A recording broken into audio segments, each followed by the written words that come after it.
Señor esté con vosotros. Y con tu espíritu. Lectura del Santo Evangelio según San Lucas. Gloria a ti, Señor. Un sábado Jesús atravesaba un sembrado. Sus discípulos arrancaban espinas y frotándolas con las manos se comían el grano. Unos fariseos le preguntaron: ¿por qué hacéis en sábado lo que no está permitido? Jesús les replicó: ¿no habéis leído lo que hizo David cuando él y sus hombres sintieron hambre? Entró en la casa de Dios, tomó los panes presentados que solo pueden comer los sacerdotes, comió él y les dio a sus compañeros, y añadió: el Hijo del Hombre es Señor del sábado.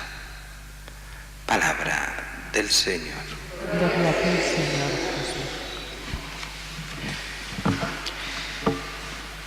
La primera lectura estamos leyendo estos días esta carta a los Corintios. Recordemos que es una de las comunidades más amadas por Pablo, fundada por él, donde él estuvo viviendo bastante tiempo, una comunidad grande, importante, comercial, y que cuando él está fuera pues hay como pequeñas revueltas que después nos van muy bien porque se repiten de generación en generación en muchos lugares.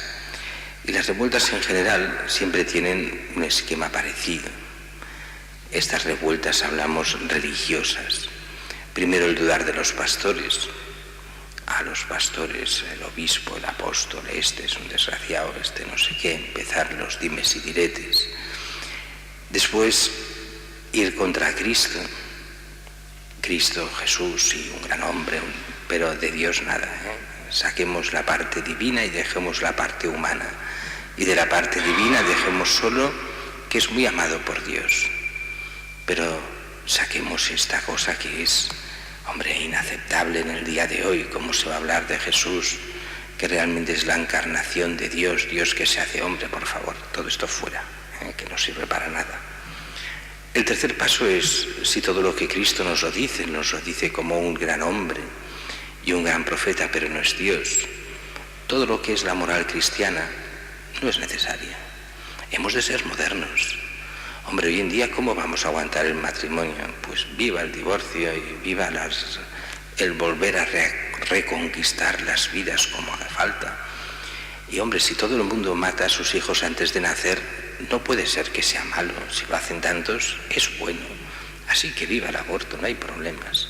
Y si son tantos ya que dan el cóctel a sus padres para que se mueran en los hospitales, para que no sufran, pues la eutanasia es buena, hombre, matemos a los abuelos. Todo eso es en nombre de la caridad. Esta mentalidad en esto y en tantas otras cosas, que después estas son tal vez las más fáciles de ver, pero después en tantos pequeños detalles vamos renunciando a Cristo en nombre de una modernidad malentendida. Todo eso en el fondo es un esquema que se repite de generación en generación de forma diferente, pero que siempre está allí. Hemos de estar al paso con los tiempos. No puede ser creer lo que creían nuestros padres. Estos eran unos anticuados, hoy nosotros somos modernos. Es la estupidez generacional de siempre, y que Pablo ya la ve en la carta a los Corintios, que ya se la hacen a él. No, tú eres anticuado, tú eres de antes, tú eres de... Nosotros ya no somos tuyos, somos de Apolo, somos de otros. Nosotros somos diferentes. Nosotros ya pasamos de esa moral que tú nos diste, porque nosotros ya hemos crecido, somos una fe adulta, no hace falta que nadie nos diga lo que tenemos que hacer, somos gente madura. Estas mentalidades que siempre en muchos cristianos, sobre todo en ciertos ambientes, se ven fortísimas y que en realidad han renunciado a la fe y a la moral cristiana, pero quieren todavía hoy meterse como los auténticos cristianos. Aquí en España y en Barcelona mismo hay varios grupos de estos, desde algunos cristianos, yo diría de mala fe, pero de buena voluntad, a otros que son de mala fe y de mala voluntad, como pueden ser Somos Iglesia o algunos de estos grupos, que son claramente anticatólicos de forma directa, aunque ellos se muestren como los auténticos católicos.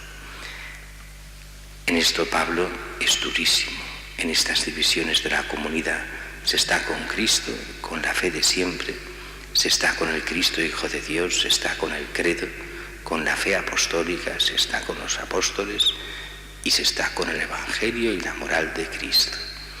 Y no estás con esto, no eres de Cristo, no eres cristiano. Dejemos por un momento esta primera lectura y pasemos a lo que es el Evangelio de hoy. Un Evangelio que vimos en su versión de Mateo no hace demasiado, hace unas cuantas semanas. Jesús atraviesa un sembrado, los discípulos arrancan espigas, las frotan con las manos y se la comen. Eso es evidente que es verano, si no, no podrían hacerlo. Debía ser julio o agosto, depende de la altura de estos sembrados. Y entonces los fariseos critican directamente. ¿Por qué lo hacen esto en sábado? Eso está prohibido. No estaba prohibido tomar las espigas y comer de las espigas. La ley judía decía claramente que una persona que fuese por el campo y tuviese hambre podía comer de lo que había en el campo. Y así si eran árboles o eran cereales o lo que fuese, si era por hambre en el momento en que pasaba, podía coger y comer. Lo que no podía es llevárselo. O sea, eso es robar, llevarse la comida de allí para comérsela en casa o para almacenarla es robar, pero en caso de hambre, comer de lo que hay en el campo, aunque sea de otra persona, no es robar, sino que es justicia social en la mentalidad ya del Antiguo Testamento. Pues bien, ¿qué es lo que no está permitido? Frotar las espigas, arrancarlas y frotarlas, eso es trabajar. Y los sábados no se trabaja. Así que ahí estaba lo que los fariseos acusaban a los discípulos de Jesús.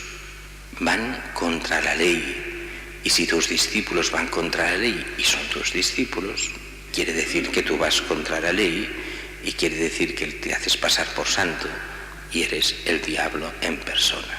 En el fondo, esta es la forma en la que se ponen contra Jesús. Y entonces Jesús replica con un argumento doble, con dos hechos. Un hecho evidente del Antiguo Testamento, en el cual se va contra la ley, pero resulta que lo hace el gran David. Y el nuevo David, el descendiente de David, es Jesús. Y entonces nos dirá otra cosa de Jesús. Dice, ¿no habéis leído lo que hizo David cuando él y sus hombres sintieran hambre? Entró en la casa de Dios, tomó los panes presentados que solo pueden comer los sacerdotes, comió él, les dio y le comieron sus compañeros. Esto es uno de los hechos clásicos cuando huye David de Saúl que pasan en el Antiguo Testamento. Come los panes que no podían tomar, va contra la ley. Y sin embargo lo hace con la aprobación del sumo sacerdote en el Antiguo Testamento. Nadie le echará en cara esto, le echará en cara otras cosas que hizo David mal, pero esto no. Esto lo justifican los mismos sacerdotes del Antiguo Testamento. Pues bien, aquí viene la bomba que no se dan cuenta de lo que están diciendo, de lo que oyen los mismos fariseos. Dice Jesús, el Hijo del Hombre es Señor del sábado. Eso era una bomba. Aunque hoy decimos, bueno, eso no es decir nada. Era decir muchísimo. Porque el sábado era el día del Señor, el día de Dios. Si Jesús es el Señor del sábado, está diciendo que Jesús es Dios y que está por encima del sábado, por encima del día del Señor, porque es suyo. Él es el Señor. Él es el Dios hecho hombre, es la encarnación. Es lo que está diciendo aquí, aunque la gente a veces no sea capaz de verlo. Y eso era mucho más duro y difícil de entender para todos que cualquier otra cosa. Él es el Señor del sábado. Hoy que es el sábado y día del Señor en la mentalidad judía, yo soy el Señor de este día. Estaría diciendo, yo soy Dios. Y es lo que les está diciendo. Por eso zanja la discusión. El sábado es día en mi honor y son mis discípulos. Así que yo soy el dueño del sábado, soy el Hijo de Dios. El sábado es mío. Y entonces hace entender como Él, como Hijo de Dios, se le debe todo. Es aquello que tantas veces hemos dicho del Evangelio. O Jesús es Hijo de Dios, o Jesús es un pobre loco, porque todo lo que dice es, o realmente es Dios, o se pasa en todo. Es de psiquiátrico, sabemos bien que no es de psiquiátrico, que es el Hijo de Dios realmente, que murió y resucitó por nosotros. Y ese es el testimonio de la Iglesia, la resurrección de Cristo, y que Él, como Hijo de Dios, nos envía el Espíritu Santo y continúa vivo y presente en medio de su Iglesia hasta el fin del mundo.